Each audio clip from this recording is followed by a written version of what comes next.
What's worthwhile to consume, consider, believe, say, and do towards peace of mind, vitality of body, and joy of spirit?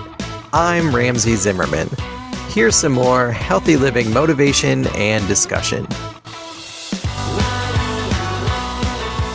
After working with people for, I think it was like 5 or 6 years, I was like, okay, there's this common thread where people are doing all the right things, but they're not getting better, or they'll get, maybe 60%, 80% of the way, and they're stuck.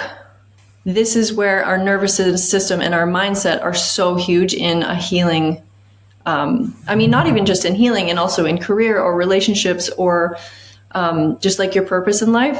This is the thing that I started to see with my clients, where it's like when we actually started to work on those pieces and people started to become more aligned with their goals or their purposes, and also bringing in tools of working with the mindset, it's like, wow, that was the thing that really has shifted for me in understanding, like, that is like the root of the root of the root. Hey there, it's Ramsey here. That was Jacqui Edgerly. Jacqui is a functional nutritionist, clinical herbalist, and former professional skier.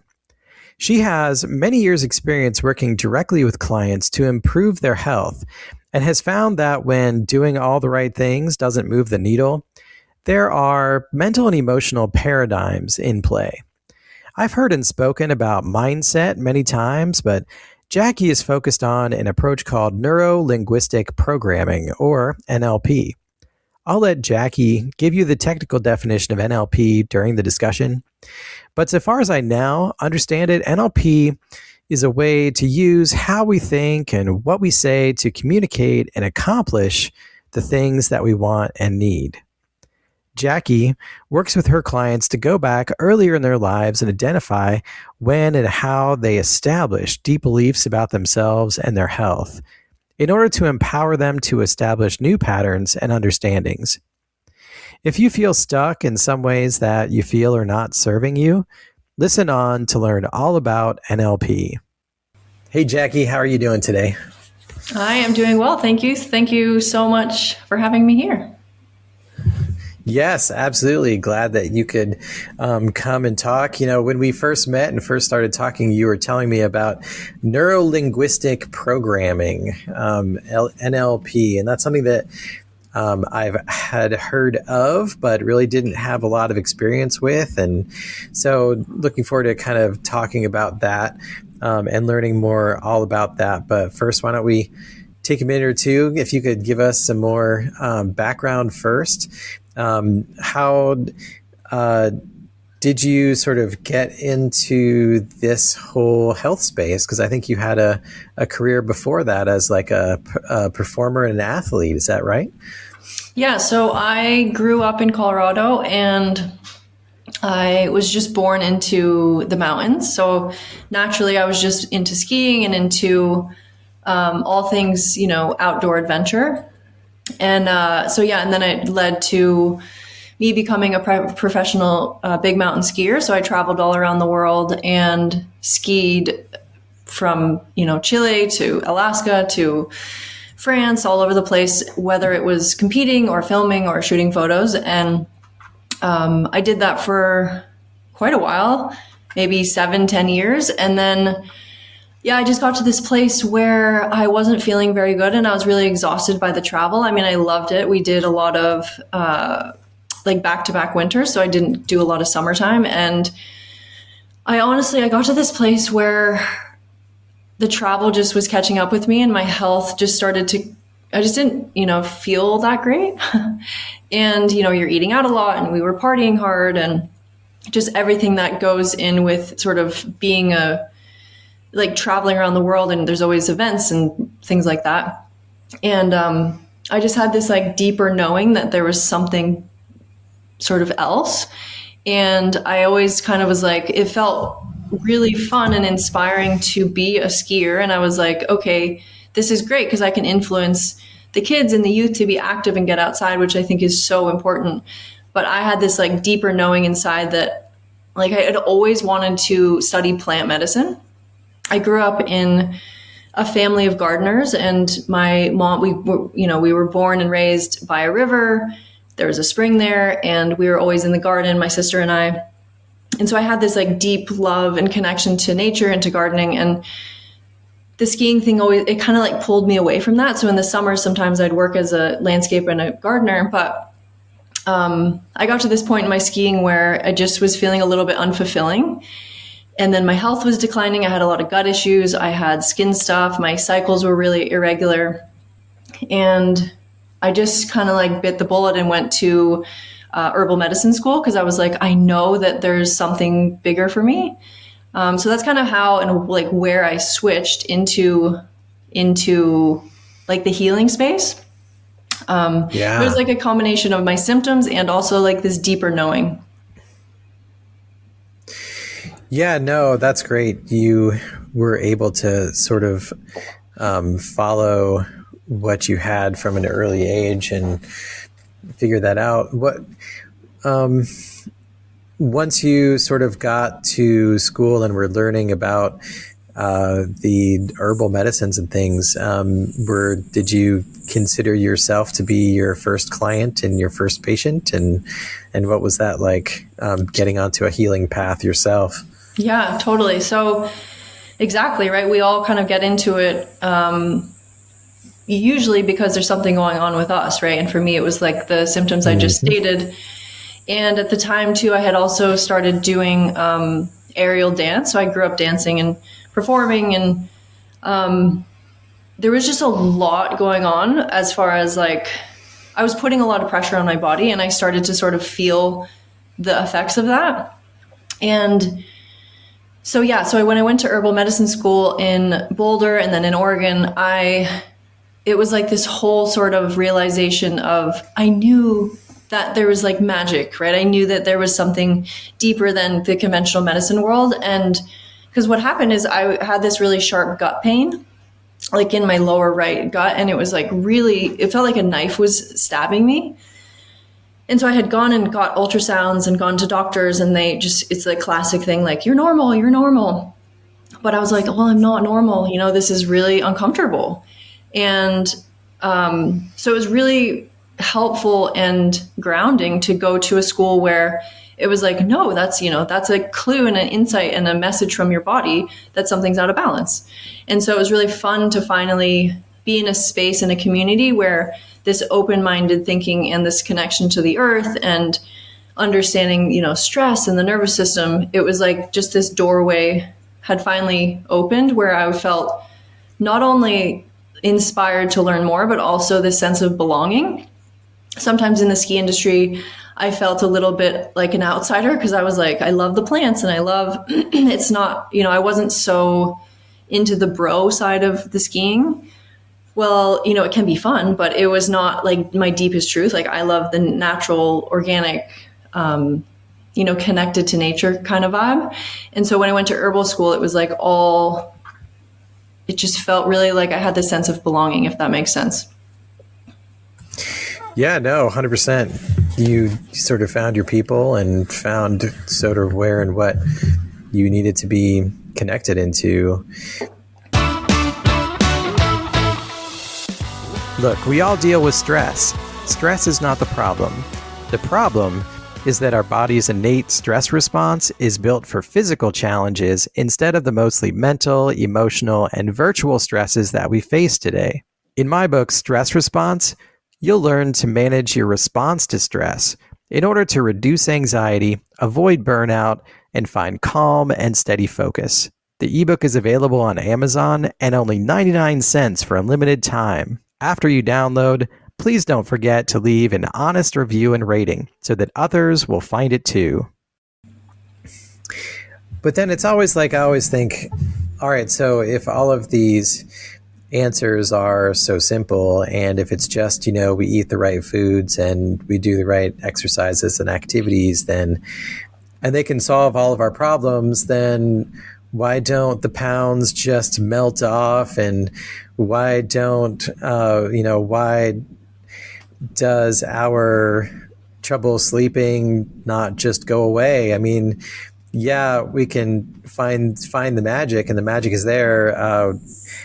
but it's usually not that simple and easy of an answer, is it? No, and There's a lot I more love going that. on. So what are some of those other things that you found? Because you made your way into starting a coaching practice, and it was based around the herbs and the nutrition. But was that the whole answer, or did you find more of an answer that was needed? Yeah, so basically, so I went to herbal school and we did, all that, like you said before, where you said, were you your first client? It's like, yes, for sure, because I'll never forget, they gave us a list. In the school I went to in Boulder, they were very much an integrated, they would integrate nutrition, very, very broad sort of integrated wellness. And so they integrated a whole nutrition piece, and I'll never forget, they gave us a list of things to do. And it was like, eat breakfast, eat a certain amount of protein, cut out refined carbs. It was like this whole list of things. And they're like, just see what happens in 2 or 3 weeks. And I had been at this point already studying herbal medicine and focusing mostly on plants as, the healing modality. And when I did this exercise, I had the most dramatic change in like 3 weeks. And it was just from eating breakfast, adding protein to my breakfast, and I think it was like drinking water away from meals. And so for me, it was like, okay, great. The plants are really important, but the nutrition is foundational, right? Because we're doing it every single day. So I really then leaned into the nutrition, and then, took that on a joyride for a while. And then, I got really into that and studied nutrition in nutritional therapy school. And then, of course, you just keep peeling back the layers. So the next layer is like doing the testing, where the testing can be so helpful, right? To see a map of your microbiome or an analysis of your hair to see your minerals and heavy metals. And so it was like I kept getting deeper and deeper and deeper. And at this point, I was working with clients and seeing, great success, and just seeing that, yes, we are able to change. But what I saw as a common thread through this whole time, including with myself, was like there's certain things that weren't, like you said, the sleep, or maybe some people couldn't kick the weight, or their digestive issues were sticking around. And we all hear that stress is like, the big evil thing, which it's kind of a obscure big thing to understand. And so you almost kind of skip over it because you're like, okay, yeah, stress. Yeah. But what am I supposed to eat? What supplements am I supposed to take? And so when after working with people for, I think it was like 5 or 6 years, I was like, okay, there's this common thread where people are doing all the right things, but they're not getting better, or they'll get, maybe 60%, 80% of the way, and they're stuck. And so this is where, I think that's where we're kind of going towards, where it's like, this is where our nervous system and our mindset are so huge in a healing. Not even just in healing, and also in career or relationships, or just like your purpose in life. This is the thing that I started to see with my clients, where it's like when we actually started to work on those pieces and people started to become more aligned with their goals or their purposes, and also bringing in tools of working with the mindset, it's like, wow, that was the thing that really has shifted for me, and understanding like that is like the root of the root of the root. Because our mindset is what drives our behaviors, our actions, everything. And so for me, for example, I had chronic constipation forever. And when I finally started studying mindset and neurolinguistic programming and subconscious patterns in our just like deeper internal programming, and I started to release a lot of that baggage, I actually started going to the bathroom every day. So for me, it was like this really tangible thing I'd been working with for a really long time. And then finally, as I worked on the charge of my emotions, and I worked on some of my patterning around how I was raised and how we're conditioned just growing up in this world, I noticed this like huge kind of like jacket lifted off of me, where I like my nervous system could actually calm down. Because I was the type of person who was like, sitting down and meditating was really hard. Like I felt better getting up and moving. And so I always was like, am I broken? Is there something wrong? And then I started to understand that the programs that are running in our background can keep our nervous system activated, if that makes sense. Yeah. So what is neuro-linguistic programming, or NLP? Can you give us sort of a useful, functional definition? Like, what is it that we're talking about? Yeah, so we'll just break it down. So neurolinguistic programming. So we say neuro, that is the nervous system or the mind. Linguistic is language, communication. And then programming is the internal programs inside of us. And so the definition that I like to use is NLP is how we use the language of the mind to consistently achieve our specific and desired outcomes. So it's basically using how we communicate with ourself and the world to achieve what we want to achieve in our life, whether it's health, career, relationships. And so, yeah, that's kind of how I like to sum it up, where it's like we take what's going on in our internal programming and how can we shift that to create different behaviors, actions, and outcomes. Okay. So what are some of those ways? Like, how do we communicate with ourselves? Are we literally talking about self-talk, or are we talking about something else? Yeah, so yes, self-talk for sure, but a lot of this stuff is actually unconscious. So it's not like we can identify it right away, right? So something that's unconscious is out of our awareness. And so what we do in NLP is we help people identify what the patterns are, because we'll say things unconsciously that we actually don't recognize. It's kind of like one of my mentors says, okay, there's a can of tomato soup and the client is in the can, they are the tomato soup, and the practitioner can actually read the label, right? So it's like having an observer to be like, I'm noticing your patterns. I'm seeing what's going on. And we can do this when we have a conversation where people will start to, especially when you get into a deep conversation and you have this back and forth, we can almost trance each other out, where we start just talking from an unconscious, we'll say things that are unconscious, or we'll say, well, one of the way that I love, like I actually just got off of a client session, and I often, I'm like, okay, what are we working on here? We are working, she wants to start a business. And I'm like, okay, cool. But what's your trigger? Because often our triggers will be the thing we want to work on that might be blocking us from our goal or our desired outcome. And so her trigger was something around her partner making her feel stupid and that she always gets something wrong. And so it took a while for us to kind of get there. But once we arrived at that belief of like, I can't get anything right. And it's like, imagine living living that out as that's your belief. I can't do anything right, compared to I am confident and I'm secure in my word. Like, we're going to live a very different life. Yeah. So what we can do is we can actually go in and see where that came from. And so it's like basically going into the hardware of the computer and changing the programming so that we actually move through the world in a different way. So what are some things that NLP addresses particularly well? Like, what are some sort of typical issues? You sort of described one, but what are some typical issues that you either see or that people have that NLP would address effectively? Yeah, so what I see where this really works really well is the classic person who's tried everything, right? They've like tried all the things. They've cleaned up their diet. They've tried the supplements. They've, even worked with maybe a functional medicine practitioner, and they still feel, whether it's, gut issues or autoimmunity, or they have some kind of chronic thing that's ongoing. And often that's because their nervous system isn't able to go into a parasympathetic state. So chronic stress and burnout is huge, right? Because we can help lower the stress load and we can help the person flip into a parasympathetic state. So I'm sure your listeners know, because you focus a lot on this stuff, but we've got two parts of the autonomic nervous system, right? The sympathetic and the parasympathetic.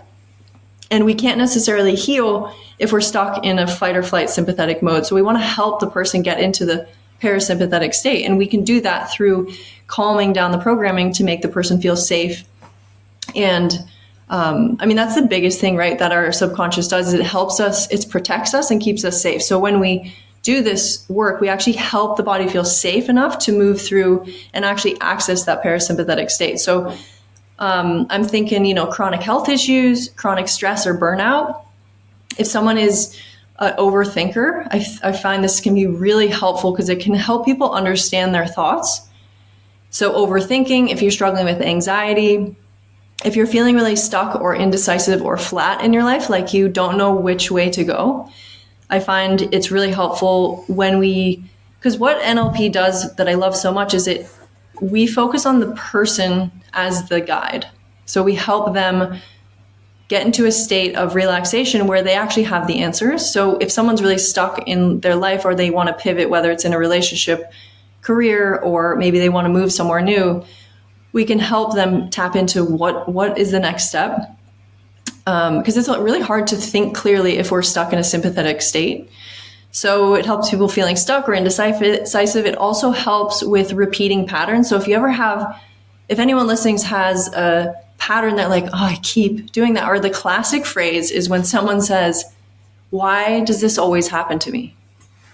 So if you ever hear someone say, or if you hear yourself say, why does this keep happening? You can think back to this conversation and be like, okay, whoa, it might just be something that's programmed from potentially age 0 to 7. And then from there it snowballed and snowballed and snowballed.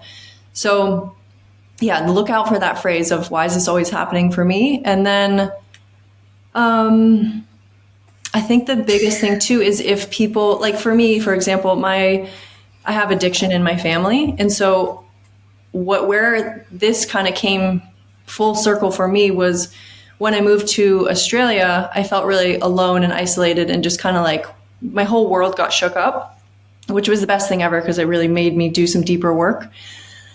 But I always knew that I needed support. I just didn't know what it was. So this can really help someone who kind of has that feeling. Like they know they need some deeper support because they've had something really hard in their life or something or they used to think it was normal. Like I actually never thought it was a big deal to have addiction. And then as I grew up and grew older, it was like, whoa, this has a really big impact on my programming and my nervous system. So it can really help people lighten the load of their emotional baggage. That's a lot. The word programming just feels like a very heavy word. And I think there's a lot of different associations with the word programming because, programming can mean just sort of the story that is playing, right? Like, there's programming on a TV, and that's like, this is what's on this channel at this time. Yeah, I love that. Back in the old days when TV used to have things on at certain times. But then programming also has a connotation of something active, right? You're getting programmed by someone else, or you are programming someone else. It has sort of a more active phrase to it. So I'm trying to think about sort of which aspect of programming I should lock into, because are we talking about, and the answer is probably both, right? We're talking about what we have experienced over the course of our life and how it's stuck within us. But then are you also talking about, the therapeutic benefits of trying to change, like trying to break certain aspects of that and change it? Like, is that what we're talking about? Yeah, and I love this question. Actually, it really simplifies what we're doing. So yeah, I really love the way that you put that because that's exactly right. We're doing both where we have programming so the thing is, people are like, well, nothing ever bad happened to me. And it's like, well, that's not exactly what of course we can help with something bad, right? But it's not necessarily like every person is. So the way that we have programming is something happens and then the person or the individual makes meaning of that thing. So it doesn't have to be, your parent didn't necessarily make you want to believe that you're doing everything wrong. They might just really care about, like, for example, that's like my dad. He's very particular in certain things. And now that I've done a lot of work around, me feeling like I'm doing something wrong, I've realized that he just really cares. Like he just loves and has this deep passion for doing things really, really well. So the person behind let's say, call it programming or just life growing up, like that just happens to all of us. It's just what we make it mean. So a lot of times people are like, oh, well, nothing really happened to me. And it's like, well, that's not really the point of this. It's to help you make new meaning of the world. So I love that you brought this together where it's like, yes, we can have programming that's conditioning, right? We all have like conditioning of how we grew up. and from society and from the media and from all the things, but also we can use certain things, even like what we do in this process where I'll blend in hypnosis after to help the programming land. So to help simplify this in my programs or with my clients, I bring in the concept of neuroplasticity. So that's just the brain's ability to rewire and adapt through life. So that's just a natural thing. Like our brain can actually change. It's neuroplastic. And so this helps us to learn new skills, learn new habits, and it facilitates these shifts of mindset or personal growth. And it helps us also to recover from challenges and trauma. And so going back to the programming, through repeated thoughts and actions, we can strengthen new neural pathways. So we can call it programming, or we can also just call it a neural pathway. It's literally just the way that our brain is going to run through the wiring that's happened. And our brain works on efficiency, right? So it's going to fire and wire what it knows to be efficient. And so when we're rewiring the brain, we have to actually lock in and kind of do some things repetitively it's like we've been running on a super highway and now we're on a dirt road. It's going to take time to kind of like swap those over onto the dirt road being a little bit of a smoother ride. So I don't know if that answered your question, but I do love, yes, it's like this programming or the wiring or the conditioning. And also we can use that same thing because we know that repeated thoughts and actions can strengthen neural pathways. So that can be a negative thing, and it can also be a positive thing. Yeah. Hey guys, do you ever feel like you're going to lose it? Are you doing your best, showing up at work and at home for your family, but struggling, tired all the time, snapping at people, hangry, restless, and not sure what's going on? Well, let me tell you, you need to get better before burnout. I'll send you a free PDF guide and tell you about the 12-week Better Before Burnout journey that we can take together. Visit what'sworthwhile.net to learn more. Yeah.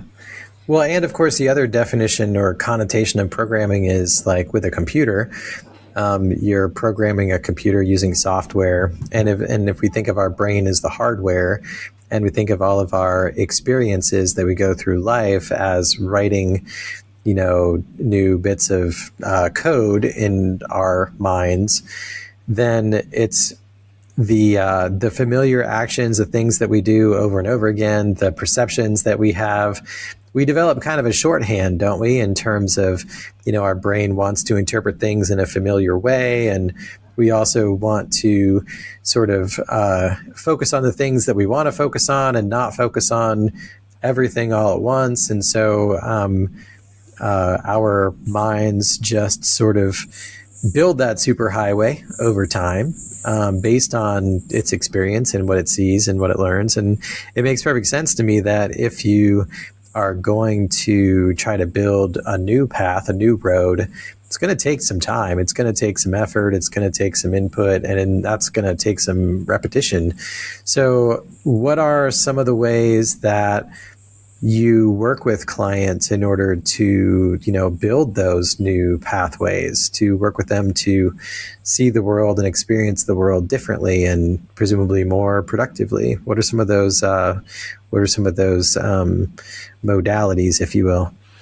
Yeah, so there's a couple things that happen.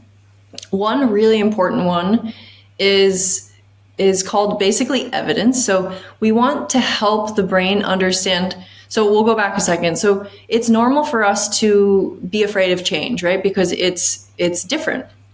And so that's normal. Just being like, there is usually some level of fear when we're making change, and that's normal. And so it helps the brain when we give it evidence that something's true. So let's say someone has an autoimmune condition and they don't believe it's possible for them to get better. And then they meet someone who has put their autoimmunity into remission. That helps their brain go, wait, it is possible. So in NLP, we call this evidence. If anyone knows of To Be Magnetic, she has a beautiful term called expanders. So expanders are people who you can bring into your life to help your brain realize that this is possible for you. And a really, really good expander is someone who's had the same upbringing and they've moved through the challenge that you're going through. Because then your brain's like, how can it, how you can't fight against that. Like someone has done it that has the same upbringing. They've got the same circumstances, as close to your, pathway as possible. That's a beautiful evidence and expander. So that actually helps the brain in real time. So you can actually surround yourself with expanders. You can surround yourself with evidence that the thing that you're trying to accomplish is real. So that could be in business, that could be with money, it could be with relationship. Like, let's say you grew up feeling like marriage was a jail, and then you start to see couples that actually, wow, they both do have their individual freedom, or they do have, so we can do this in any area of our life. But so there's that piece, like the evidence and understanding in real time, like seeing it's possible. You can do this through podcasts. You can do this through, even this conversation could be an expander for someone who is stuck in their health and they can't get better, or something like that, right? So just hearing that things are possible, that's one part of it. And then the other part of it is having conversations and asking the deeper questions of why. And a lot of times we don't focus in my work, we don't focus on so much of the how, like how did this happen to you? Because that leads to reasons and sort of blaming, where we want to figure out like why and what we can learn from this. So a way you can move through life to start to change your brain is just asking the questions. What can I learn from this? What am I making this mean? And then getting the deeper understanding of like, what can this teach me so that I can move on? So another one is you can use, instead of thinking of something as a failure, it's just a learning, it's just feedback. And so that's something you can do just on your own. But what we do in sort of a clinical setting is we do subconscious rewiring or subconscious reprogramming, which I use the modality of quantum time technique, which is basically we go into a subtle trance and we just kind of guide the client into their past. And we say, okay, when you have this feeling, when you have this emotion, allow your unconscious mind to take you back into the past, and the person will go back into their past. Usually it's from ages 0 to 7. We just trust wherever they go and we see what needs healing. So there's all sorts of different stuff, but we can work with the inner child. So people may have heard of inner child work. They may have heard of shadow work, where it's like a part of us is kind of in hiding, or they're ashamed, or they're embarrassed. Or we just need to go to that event where there's something happened. Like I had one where I went back and I was reading and I was corrected with my reading. And I made that mean that I was a bad reader. And like throughout my whole life, I'm like, I can't read. And then I'm like, wow, it connected back all the way back to when I was probably 3, trying to, just like play around with words where no one was trying to do any harm, but it was just what I made that mean. And so it's really cool. Mm-hmm. So when you allow the subconscious mind to go back to that event and say, oh, there was no intent or harm there, right? It's like, I actually was learning, what am I making this mean? I was making it mean that I got it wrong, or I do things wrong, or I can't get it right. And it's like, okay, what? And you can do this in real time too. You can just ask yourself, what would you rather have instead? Or what would you rather be? So even if you're in a state where you're feeling really low or uncomfortable or confused, you can just ask your brain, what would you rather? And it helps you jump to that new neural pathway. How we talked about before, there's like the dirt road and the superhighway. A really good phrase to use is just, what would you rather have instead? And some people will get really stumped because they've never actually thought of the positive. So we're always asking, what would you rather have instead? And it helps their brain start jumping to the new neural pathway. That's really powerful. What would you rather have instead? Because it creates the idea that something better is possible. Because maybe if you're really stuck in these patterns, you might not even know or realize that you're stuck in a pattern. And you also might not know or realize that there is a possibility for something better. So that sounds very optimistic. Yeah, and that's why I really do. I love this work so much because it is so optimistic, and we're not dwelling on the past. We're learning from the past, and then we're focusing on the future. So a lot of what we do is we just say, hey, what do you want? Like, what do you want to create in your life? And then we see what comes up after that. So I want to create, maybe someone wants to, even like learn how to surf.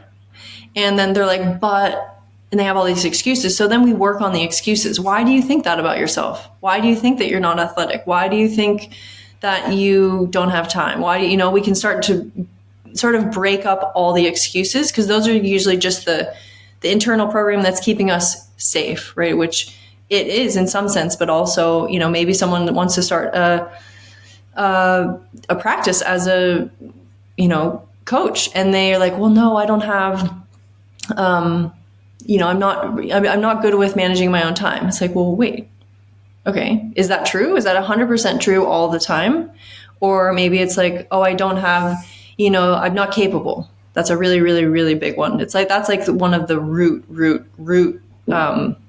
beliefs that all of us can continue to go back to and heal, is that we are capable and we can do it. Well, I understand that you lead a 6-week experience called Design Your Life. Is that, it sounds like maybe we're getting into some of the things that you do there. Is that part of the program? What is that program all about? What's that like?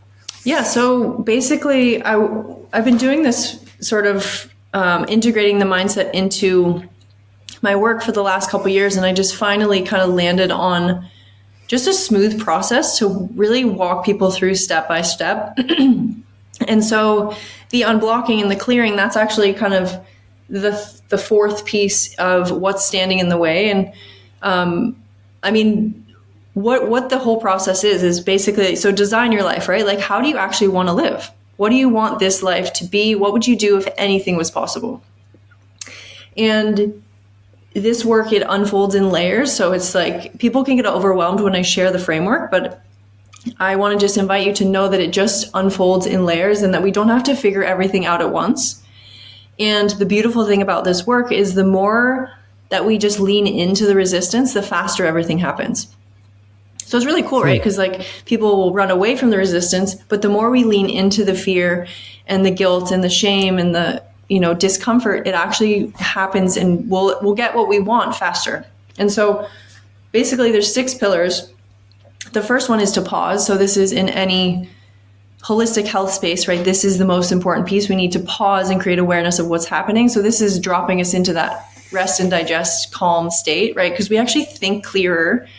And one of the big things I see through doing this work is that people's creativity comes back online, which is such a fun, I guess you could call it side effect or benefit, where, we all want to be more creative. So we want to pause and become aware, because this helps us to be creative in designing our life. And then number 2 is we just get to know ourselves. So what are your values? What is I'm into astrology and human design. You can use that if that suits you. But the core of number 2 is just getting to know who you are. Like, what's important to you? So this is a very, very much like, what are your values? Because we want to call in, or we want to create a life that we value, right? Because a lot of people are designing a life that they think they should. So we want to get away from that, where it's like, no, let's actually create a life that feels really authentic and good for you. And then the third pillar is just name the direction. So that's literally just naming your big and small desires. Like, what do you want? Just getting clear, specific, and ideally we start with, things that are reasonable within the 6 to 12 months. And then we can do this process over and over and over.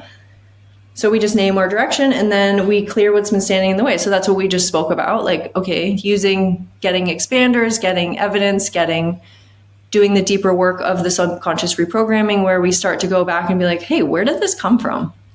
Where did this belief originate? And then we take inspired action. So what would you do what would you do today that would already be embodying that new life, basically? And a lot of times when we do the subconscious work, things will come out like, oh, I know I need to create that boundary with my mom.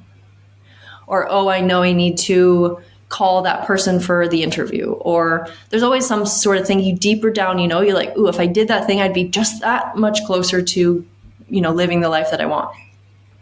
And then the 6th phase is just the integration, right? So this is just moving through our life with greater trust, using our triggers as a guide, and always using the phrase of like, what can I learn from this? And using really stepping into the belief that, and so beliefs can be good too, right? They're not always bad. So the belief that that failure is feedback.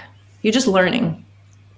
And also using our emotions as, again, feedback. So when we step into that integration, we're just moving through life in a little bit of a different way, where we understand that there's a cause and effect, and we don't sit in the blame of things. We sit in like, okay, why did this happen? So it's like this constant state of being sort of a student of your own life. So that's kind of the framework and what I walk people through to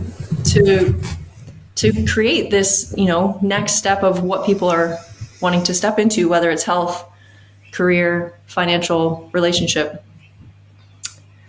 Yeah. Yeah, that sounds really great, because I think a lot of times if it's not us designing our life, then someone, circumstances is going to design our lives for us. And it probably starts at an early age with our parents and other family members, and then it's like looking around at expectations of society or our community. You need to be successful in this way. You need to be, a perfect spouse in that way. And, those are things that may or may not line up with what we really want or need for ourselves. And then that programming gets locked in, right? And if you're going to try to, yeah, go ahead. I was just going to say, it's so true. Like everything you just said is so, it just lights me up so much, because it's like, even thinking about you and being like, okay, what do you want to do? Like, how can we make that happen? Of like, any person I interact with, I'm like, I guess I see their potential. And so I'm like, and of course, we always see each other's potential. You wouldn't look around a room and say, like, if someone's like, oh, I'm not good enough, and then I'd say, hey, what do you think about this person? You're going to be like, they're definitely good enough. And so it's really fun and I think sometimes we get isolated, especially in today's modern world with social media and all the things that are happening, where it's like, we can use each other to prop each other up, where it's like, no, you are good enough and I see your potential. So yeah, I just love that you rounded that out with even just like, yeah, if you don't design it, someone else is going to design it for you not on purpose. It's just, the herd mentality. It's like, whoa. And that's the thing I think people get a little bit nervous of, is that this stuff's against the grain. And so we're going against the grain, but it actually is super fulfilling once you break through that initial conditioning. And what grain should you have, and what grain do you want? You can do that. Well, so tell us if folks want to participate in that, if they want to find you online, if they want to learn more, where should they go? Where can they find you? The best place is probably just go to Instagram at jacqui.edgerly. And I mean, that's the easiest place. All the information's there. My website too is just jacquiedgerly.com. So that's the easiest way. You can always just, come say hi. And there's an open door. So you can just, any questions, any comments, even if this was like eye-opening for you. I'm so excited about this journey. And again, like, I see the possibilities for you and for anyone. It's like, anything really is possible. So if anyone out there is feeling stuck or confused or lost, like, just know that it is possible, and you just might need to like find those expanders and the evidence. And it's so fun. Once you start doing this work, it just becomes easier and easier. And then your brain's like, ooh, okay, that road that was once really hard is like, oh, this is possible. Oh, change is possible. Now that I've achieved this one thing, now what else I could achieve? So, so it's a really exciting times. Yeah. Well, that's wonderful. Jacqui, thank you so much for being an expander for me and for the audience, I'm sure. And thanks for the education about NLP and for joining us today. Yeah, thanks so much for having me. I'm just so grateful. And I love these conversations that get us, thinking bigger and thinking wider and helping us all grow and create a better planet and a better future for all of us. Absolutely. Ready for more? Visit what'sworthwhile.net to listen to podcast episodes, master your response to stress by reading my book, Stress Response, available through Amazon, or to get better before burnout sets in by requesting the free guide. Regardless of where you are in your journey, I'd love to hear from you and talk about how we might move forward together. Please contact me, Ramsey Zimmerman, through the website or on social media like Instagram, Facebook, LinkedIn, or X. Thanks.